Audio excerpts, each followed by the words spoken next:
At 0600 on January 24, 1943, Lieutenant Commander Dudley Morton stood in the cramped conning tower of USS Wahoo, watching Japanese destroyer Harusame swing toward his submarine at 12 knots, tracking his position with deadly precision inside Wewak Harbor. 35 years old, 2 patrols as prospective commanding officer. 0 ships sunk under his command. The Imperial Japanese Navy had stationed Harusame and 3 submarines at Wewak specifically to protect the supply base that fed Japan's operations across New Guinea.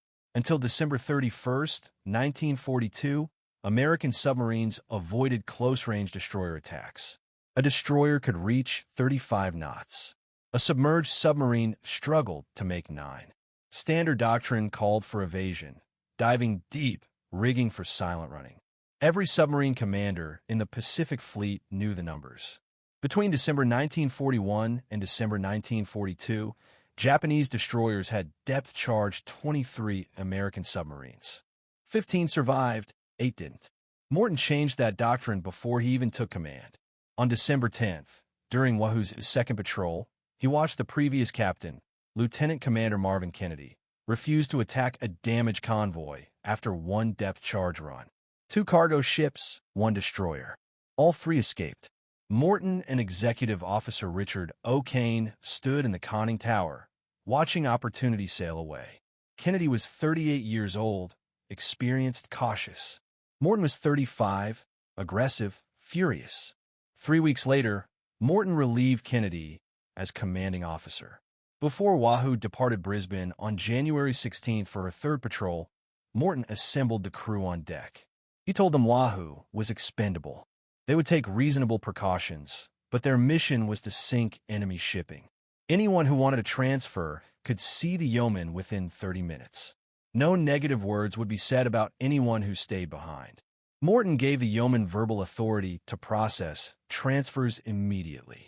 Morton waited 30 minutes. Not one sailor requested transfer. 0. Wahoo was the worst-performing submarine in the Pacific Fleet. 2 patrols, 2 failures, 1 damaged tanker. Kennedy's overcautious tactics had demoralized the crew. Morton promised them something different. Aggressive attacks. Surface running at night. Maximum speed. Hunt the enemy instead of hiding from them. 5 days later, Wahoo received orders to reconnoiter Wewak, a Japanese supply base on the north coast of New Guinea. There was one problem. The U.S. Navy had no charts of Wewak Harbor. None. 0 hydrographic surveys. No depth soundings, no navigation references. Motor machinist Mate Dalton Keir had bought a cheap school atlas in Australia. It showed a small indentation labeled Wewak. That was Morton's chart, a school atlas that cost $2. Morton interpreted reconnoiter as enter and destroy. On January 24th at 0530, Wahoo submerged and crept into Wewak Harbor at periscope depth. Morton positioned O'Kane at the attack periscope while he analyzed the tactical situation. This violated standard procedure. Captains always man the periscope during attacks. Morton didn't care about standard procedure. At 0600, O'Kane spotted Harusame anchored between 2 submarines, a destroyer 1,250 tons, for 5-inch guns, 8 depth charge racks built specifically to kill submarines. Morton fired 3 torpedoes from 1,200 yards. All 3 missed. The torpedo wakes gave away Wahoo's position immediately. Harusame's crew scrambled to battle stations.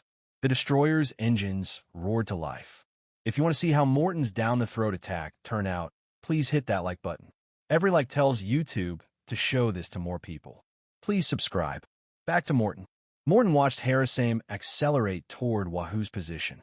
800 yards, 600. The destroyer's bow wave grew larger through the periscope. Japanese sailors lined the deck, pointing at the periscope wake. Morton fired a 4th torpedo. Mississippi Harusame closed to 400 yards. Every man in Wahoo's conning tower knew what was coming. Depth charges, ramming, both. Morton had 1 torpedo remaining in the forward tubes. 1 shot and a Japanese destroyer bearing down on his position at flank speed with exactly 45 seconds until collision. Morton ordered the last torpedo fired at 800 yards down the throat, straight at the destroyer's bow. The tactic was theoretical, never tried in combat. Every submarine officer in the Pacific knew about it.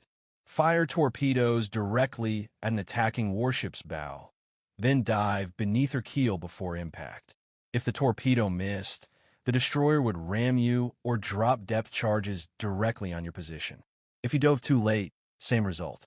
Nobody had survived testing the theory. The torpedo left Wahoo's tube at 46 knots. Travel time to target 39 seconds. Morton ordered emergency dive. Wahoo's bow dropped at maximum angle. 300 feet Harusame passed directly overhead. Wahoo's crew heard the destroyer's propellers churning through the water. Then silence. Then an explosion so massive it lifted Wahoo's stern 12 feet before slamming back down. Light fixtures shattered. Cork insulation rained from the overhead. Men grabbed handholds. Morton brought Wahoo to periscope depth 90 seconds later. Where Harusame had been, he saw debris and an expanding oil slick. The destroyer had broken in half. Both sections were sinking. Morton had just accomplished what every submarine commander in the Pacific thought was suicide. He fired a torpedo at an attacking destroyer from point-blank range, and it worked. Wahoo withdrew from Wewak Harbor at maximum speed. Morton had proven aggressive tactics, could sink destroyers, but he'd also expended 5 torpedoes to sink one ship. Wahoo carried 24 torpedoes total. 5 gone, 19 remaining. Morton needed to make every shot count. 2 days later, on January 26th at 7:15, Wahoo's lookouts spotted smoke on the horizon north of New Guinea. Morton surfaced and gave chase at maximum speed. By 09:30, Wahoo had closed a visual range. 5 ships, 2 freighters, 1 large transport, 1 tanker, 1 escort. The convoy was moving at 8 knots, zigzagging on a predictable pattern. Morton tracked the convoy for 6 hours, analyzing their movements, calculating firing solutions.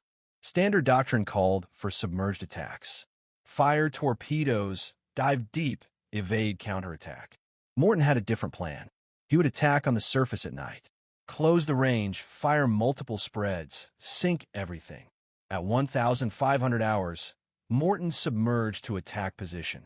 He positioned Wahoo directly in the convoy's path and waited. At 17:20, the lead freighter, Fuku Maru, came into range. Morton fired 2 torpedoes from 1,500 yards. Both hit. Fuku Maru began sinking immediately. Morton swung Wahoo's bow toward the second freighter and fired 1 torpedo. Hit. The freighter slowed, but remained afloat. Then Morton spotted the transport Bio Maru, 8,000 tons, loaded with troops and supplies, the largest target in the convoy. Morton fired 3 torpedoes. The second and third struck Bio Maru amidships. The ship went dead in the water, wounded, not sinking. Morton fired 2 more torpedoes at the damaged second freighter, which was attempting to ram Wahoo. Both torpedoes hit. The freighter exploded. Morton turned his attention back to Bio Maru. The transport was still afloat. Troops were abandoning ship, climbing into lifeboats. Morton surfaced to finish the job with deck guns. What happened next would become the most controversial action of Morton's career and the reason he would never receive the Medal of Honor despite sinking 19 ships. Wahoo's crew opened fire on the lifeboats with machine guns and the 4-inch deck gun for 90 minutes. Morton directed fire on the survivors. His reasoning was clear. Every Japanese soldier who reached shore was a soldier who would kill American troops later. Better to stop them now. But the Hague Convention of 1907 prohibited attacking shipwreck survivors under any circumstances. The attack killed approximately 87 Japanese soldiers and 195 Indian prisoners of war who had been aboard Bio Maru. Morton didn't know the Indians were prisoners. He thought they were Japanese troops. By the time Wahoo's crew realized their mistake, it was too late. The lifeboats were destroyed. The survivors were in the water. Morton broke off the attack and withdrew. Wahoo had expended 17 torpedoes in 2 days, 7 remaining. But Morton had sunk 4 confirmed ships, 1 destroyer, 3 cargo vessels, more than any American submarine had accomplished in a single patrol, and he still had time to find more targets before returning to base. On February 7th, 1943, Wahoo surfaced 3 miles off Pearl Harbor. Before entering the naval base, Morton ordered the crew topside. They lashed a straw broom to the periscope shears. Clean sweep. From the signal halyard, 8 small Japanese flags fluttered in the wind. 1 flag for each ship Wahoo claimed sunk. When Wahoo tied up at the pier, Admiral Chester Nimitz was waiting. Nimitz came aboard personally. He presented Morton with a Navy Cross. The citation credited Wahoo with sinking 8 enemy ships, totaling 32,000 tons in 23 days. It was the most successful patrol in Pacific submarine force history. Morton's aggressive tactics had proven what every cautious commander thought was impossible. Attack on the surface, charge destroyers, hunt convoys. It worked. Morton's patrol reports spread through the submarine force within days. Every commanding officer read it. Some called Morton reckless. Others called him brilliant. Admiral Charles Lockwood, Commander Submarine Force Pacific, called him exactly what the fleet needed. Lockwood ordered Morton to brief every submarine captain at Pearl Harbor on his tactics. Morton spent 2 weeks explaining his approach. Position the executive officer at the periscope. Captain analyzes the overall tactical situation. Make decisions faster. Attack more aggressively. Don't wait for perfect firing solutions. Close the range. Make every torpedo count. On February 23rd, Wahoo departed for her 4th patrol. Destination, Yellow Sea, northern waters off Korea. No American submarine had operated there before. The area was shallow, heavily patrolled, close to Japanese air bases, perfect hunting grounds for Morton's tactics. Wahoo topped off at Midway on February 27th and continued northwest. On March 19th, Wahoo sighted a 5,000-ton freighter, Zogan Maru, steaming south along the Korean coast. Morton fired 1 torpedo from 1,800 yards. Hit. The freighter sank in 7 minutes. 4 hours later, Morton attacked another freighter, Kamaru. The first torpedo malfunctioned. Kamaru began evasive maneuvers. Morton fired a second torpedo. Mississippi. The freighter escaped. 2 days later, off the coast of Korea, Morton spotted 2 more freighters traveling together. Harusame and Nitsumaru, both loaded with cargo, heading for Japan. Morton closed to 1,200 yards and fired 3 torpedoes. 2 hit Harusame. The ship exploded and sank. Morton immediately swung Wahoo's bow toward Nitsumaru and fired 2 more torpedoes. Both hit. Nitsumaru went down stern first. Morton spent the next week hunting in the Yellow Sea. He sank 3 more confirmed ships. Patrol boats, fishing trawlers, anything flying the Japanese flag. Wahoo operated almost entirely on the surface, diving only when aircraft appeared. Morton's lookout spotted planes minutes before they arrived. Wahoo could crash dive in 45 seconds. It was enough time. By March 25th, Wahoo had expended all 24 torpedoes. Morton had sunk. Morton's answer surprised everyone. The Sea of Japan, the most dangerous waters in the Pacific, completely enclosed by enemy territory. Only 2 narrow straits for entry and exit, both heavily mined, constantly patrolled. No American submarine had successfully penetrated the Sea of Japan and returned. None. Morton requested permission to try. Lockwood denied it. Too dangerous. Too many unknowns. Not enough intelligence on Japanese defenses. Morton would have to wait. Wahoo underwent refit at Mare Island Navy Yard from May 29th through July 20th, 1943. New equipment, fresh paint, full torpedo load. During refit, Morton received orders for his 5th patrol. Return to the Yellow Sea. Attack shipping lanes between Korea and Japan. Standard patrol. Same area Morton had dominated on his 4th patrol. Morton departed Pearl Harbor on August 2nd.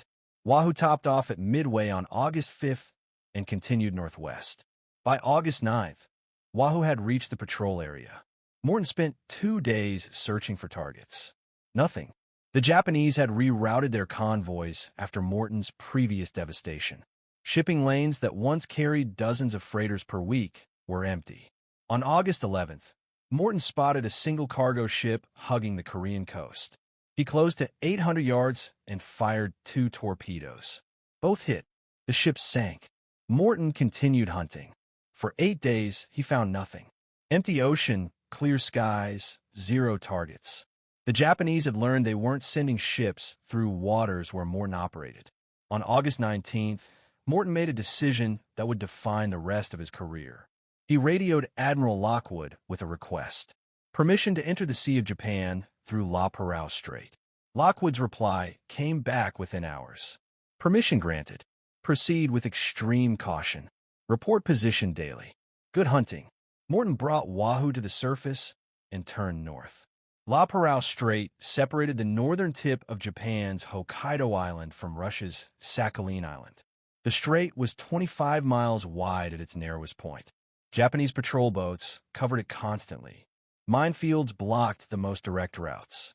Submarines attempting passage had to navigate on the surface at night, submerged during the day, and hope Japanese radar didn't detect them. Wahoo entered La Parao Strait on the night of August 20th at 2,200 hours. Morton ran on the surface at maximum speed. Lookouts spotted 3 patrol boats within the first hour. Morton evaded all 3 by changing course and diving briefly. By 0400 on August 21st, Wahoo had cleared the strait. She was inside the Sea of Japan, the first American submarine to successfully penetrate Japanese home waters. For the next 10 days, Morton hunted Japanese shipping with methodical precision. He sank 2 cargo ships on August 22nd, 1 tanker on August 24th, 3 freighters on August 26th. But problems emerged. Wahoo's torpedoes were malfunctioning. The Mark 14 torpedo had plagued American submarines since December 1941. Magnetic exploders failed. Depth settings were wrong. Contact exploders didn't detonate. Morton fired 16 torpedoes during the patrol. Only 7 functioned properly. On September 1st, Morton attacked a 4-ship convoy protected by 2 destroyers. He fired 6 torpedoes. 2 hit. 1 freighter sank. The other 4 torpedoes either missed or failed to explode. The destroyers counterattacked immediately. Wahoo dove to 300 feet and rigged for silent running. Depth charges exploded overhead for 2 hours. None close enough to cause serious damage. Morton waited until the destroyers withdrew, then surfaced and continued hunting. By September 5th, Wahoo had expended all 24 torpedoes. Morton claimed 13 ships sunk. Post-patrol analysis credited him with 5 confirmed. The discrepancy frustrated Morton. He knew his tactics worked. He knew his crew was executing perfectly. The torpedoes were failing them. Morton withdrew from the Sea of Japan through La Parao Strait on September 7th. He arrived at Pearl Harbor on September 17th. Admiral Lockwood met him at the pier. The debrief took 6 hours. Morton documented every torpedo malfunction, every failure, every missed opportunity. Lockwood forwarded Morton's report to the Bureau of Ordnance with strong recommendations. Fix the torpedoes immediately. But Morton wouldn't wait for fixes. He wanted to return to the Sea of Japan, prove his tactics worked, sink more ships than any submarine commander in history. Lockwood would approve the mission. Wahoo would depart for her 7th patrol in 2 weeks. And this time, Morton wouldn't be coming back. On September 9th, 1943, Wahoo departed Pearl Harbor for her 7th war patrol. Executive Officer Richard O'Kane did not sail with her. O'Kane had been promoted to commander and assigned to take command of USS Tang, then under construction. Morton's new executive officer was Lieutenant Richard Henderson, competent, experienced, but not the partnership between Morton and O'Kane had been extraordinary. O'Kane at the periscope, Morton. Analyzing tactics. They had sunk 19 ships together across 5 patrols. Now Morton would prove he could achieve the same results with a new team. Wahoo topped off at Midway on September 13th. Morton's orders were explicit. Penetrate the Sea of Japan through La Parao Strait. Attack shipping between Honshu and Korea. Report position daily. Exit through the same strait. Return to Pearl Harbor by October 21st. Standard patrol duration 42 days. Morton had one advantage this patrol. USS Sawfish would enter the Sea of Japan 2 days after Wahoo. 2 submarines coordinated attacks, double the pressure on Japanese shipping. But Morton would operate independently. He preferred hunting alone. Wahoo entered La Parao Strait on the night of September 20th. Morton chose the same route he'd used in August. Surface transit at maximum speed. Lookouts spotted 2 patrol boats. Morton evaded both. By dawn on September 21st, Wahoo was inside the Sea of Japan. Morton submerged to periscope depth and began hunting. Between September 21st and October 5th, Morton attacked every target he found. Japanese records later confirmed Wahoo sank 4 ships during this period. Conrad Maru on October 5th, 8,000 tons, 544 lives lost. 3 smaller cargo ships between September 25th and October 2nd. Total tonnage, 13,000 tons. Morton's aggressive tactics were working. He was averaging 1 ship every 4 days. But Morton didn't know the Japanese had changed their anti-submarine tactics. After Wahoo's August penetration, the Imperial Japanese Navy reinforced La Parao Strait defenses. More patrol boats, more aircraft, better coordination between surface and air forces, and new standing orders. Any submarine contact in La Parao Strait would be attacked with maximum force until confirmed destroyed. On October 11th, Morton prepared to exit the Sea of Japan. Wahoo had been submerged most of the day, conserving battery power for the nighttime surface transit through La Parao Strait. At 1,600 hours, Morton surfaced to recharge batteries and make final preparations. Lookouts scanned the horizon. Clear skies, light winds, good conditions for transit. At 1,700 hours, a Japanese patrol plane spotted Wahoo on the surface. The pilot was Warrant Officer Shigetaka Ikeda, flying a Kawanishi E-7K reconnaissance float plane from Shirtori Naval Air Base. Ikeda had been searching for American submarines for 6 weeks. 0 contacts. Now he had 1. He radioed Wahoo's position to base and began circling at altitude. Morton saw the aircraft immediately. He ordered crash dive. Wahoo submerged in 43 seconds. Standard procedure. Wait underwater until the plane left. Surface after dark. Continue to La Parao Strait. Morton had evaded Japanese aircraft dozens of times. This would be no different, but this time was different. Ikeda didn't leave. He marked Wahoo's position with smoke flares and continued circling. Within 30 minutes, 2 more aircraft arrived. Then surface ships, patrol boats PB-37 and PB-39, torpedo boat PB-102, all converging on Wahoo's last known position. Morton was trapped.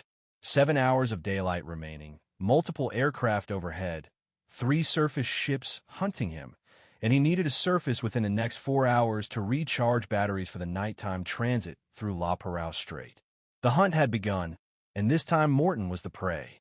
Morton kept Wahoo at 200 feet, silent running, minimum speed, every unnecessary system shut down. The crew moved in absolute silence. No talking, no unnecessary movement. Sound carried through water. Japanese surface ships had hydrophones. Any noise could give away Wahoo's position. At 17:30, the first depth charge pattern dropped. 6 charges detonated 200 yards from Wahoo's position. Too far to cause damage, but close enough to tell Morton the Japanese knew approximately where he was. The explosions shook Wahoo violently. Light fixtures rattled. Cork insulation dust filled the air. Men grabbed handholds and waited. Morton changed course southwest away from the depth charge pattern. Wahoo moved at 2 knots, barely enough to maintain depth control. The Japanese ships above continued their search pattern. Morton could hear their propellers through the hull. High-pitched whine getting louder, moving closer. At 1800 hours, a second depth charge pattern dropped. 12 charges this time. Closer. 150 yards. The explosions lifted Wahoo's stern and slammed it back down. Glass shattered in the control room. A hydraulic line burst. Men worked in darkness using emergency lighting to repair the damage. No one spoke. Hand signals only. Morton knew his situation was deteriorating. Battery power was dropping. He had maybe 3 hours before he'd be forced to surface. The Japanese knew that. They would wait, keep him submerged, force him up after dark, then attack with everything they had. At 1900 hours, Morton made a calculated decision. He would try to break through the Japanese cordon while some daylight remained. Move at maximum underwater speed. Take the risk. Better than waiting until batteries died and losing all control. He ordered a head full. Wahoo accelerated to 8 knots, course northeast, straight toward La Parao Strait. The Japanese heard the speed increase immediately. All 3 patrol boats turned toward Wahoo's position. Aircraft overhead radioed updated coordinates. At 1915, the 3rd depth charge pattern dropped. 20 charges. Coordinated attack from all 3 patrol boats simultaneously. The explosions hammered Wahoo from 3 directions. This pattern was accurate. Multiple charges detonated within 50 feet of the hull. The submarine rolled 15 degrees to port. Men flew across compartments. Equipment tore loose from bulkheads. The main electrical panel sparked and went dark. Emergency systems kicked in. Damage reports came in from every compartment. Minor flooding in the forward torpedo room. Hydraulic system failing. Dive planes responding sluggishly. Morton fought to maintain depth control. Without full hydraulic power, the dive planes couldn't hold Wahoo steady. She began rising despite ballast tanks being full. Kiet sas forint, sas nolsvon, sas utvenedik. Morton ordered emergency flood. Pump water into every available tank. Stop the rise. It worked. Wahoo stabilized at 160 feet, but Morton had a new problem. He'd used precious compressed air to stop the rise. Air he needed to surface later, and the Japanese were still hunting. At 2000 hours, the sun set. Darkness covered the ocean's surface. Morton had 2 choices. Try to escape submerged with failing systems and depleted batteries. Or surface now. Take the depth charge hits on the surface where they'd be less effective and fight his way out with deck guns. Both options were suicide. Morton chose the 3rd option. Wait. Conserve power. Let the Japanese think he'd escaped. Surface after midnight when search intensity decreased. Run the strait at maximum speed.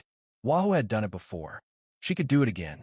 But at 2100 hours, Morton heard something through the hull that changed everything.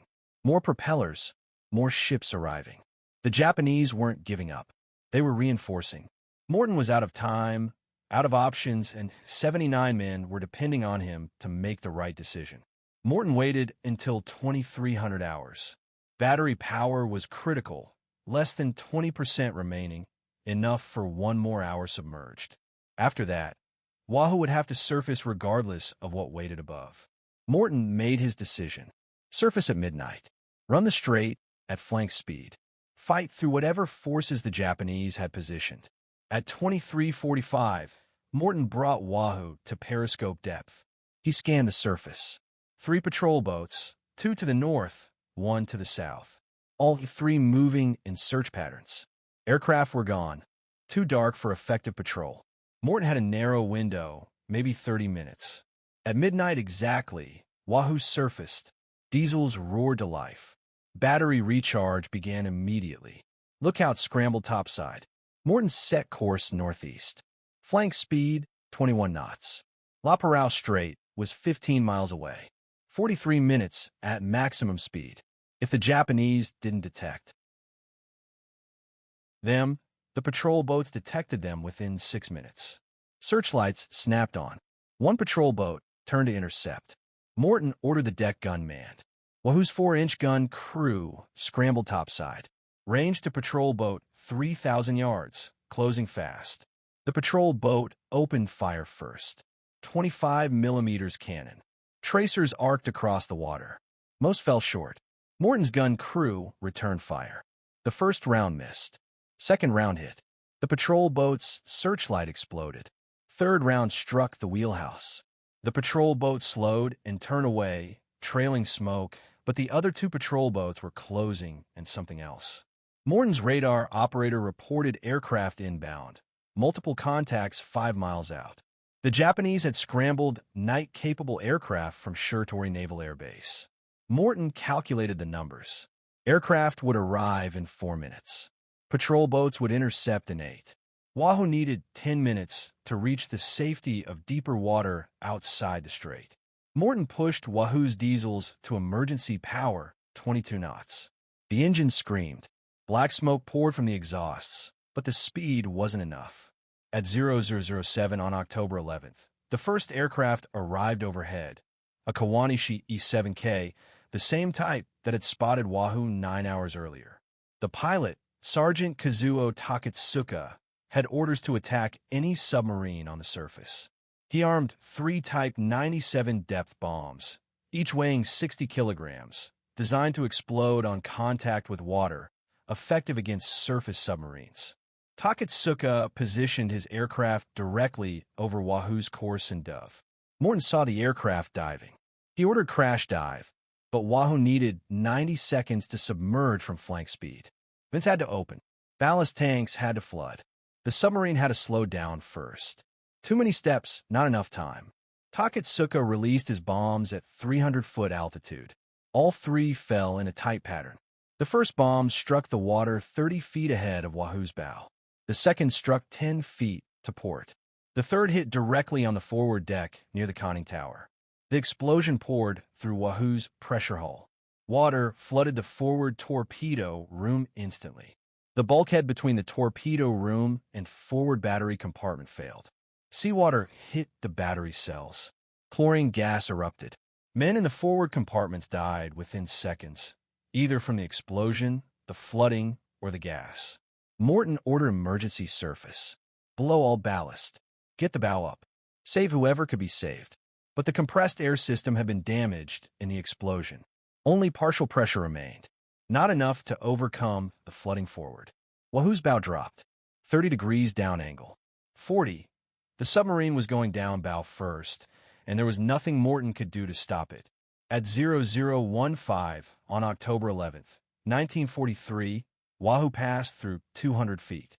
Hull plates groaned under pressure. Emergency lighting flickered.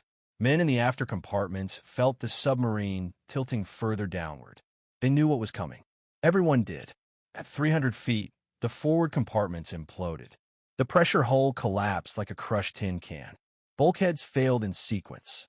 Control room, conning tower, after battery, each compartment flooding within seconds of the previous one. Men died instantly from pressure or drowning. There was no time for escape attempts, no time for final messages, just darkness and crushing water. Wahoo struck the seafloor at 650 feet at 0017. 213 feet of water in La Parao Strait. The impact drove the submarine's bow into the mud. Her stern settled moments later. 79 men died. Commander Dudley Morton, Lieutenant Richard Henderson, 77 sailors and officers. Not one survived. Japanese patrol boats circled the area until dawn. Large quantities of oil floated to the surface. Debris, cork insulation with fragments. The patrol boat commanders reported a confirmed submarine kill. The wreckage was too deep for verification, but the evidence was conclusive. Wahoo was gone. Admiral Lockwood declared Wahoo overdue on December 2nd, 1943. She was officially stricken from the Naval Vessel Register on December 6th. The announcement shocked the submarine force. Morton was invincible. Wahoo was unstoppable. Everyone believed that until they didn't. The loss changed Pacific submarine strategy immediately. No more penetrations of the Sea of Japan until mine-detecting equipment became available. That wouldn't happen until June 1945, 20 months later. By then, the war was nearly over. In post-war analysis, Morton's record was adjusted. He had claimed more ships than he actually sank. Torpedo failures explained most of the discrepancy. Final confirmed total 19 ships, 55,000 tons. Morton ranked third among American submarine commanders in ships sunk. Only Richard O'Kane and Eugene Fluckey surpassed him.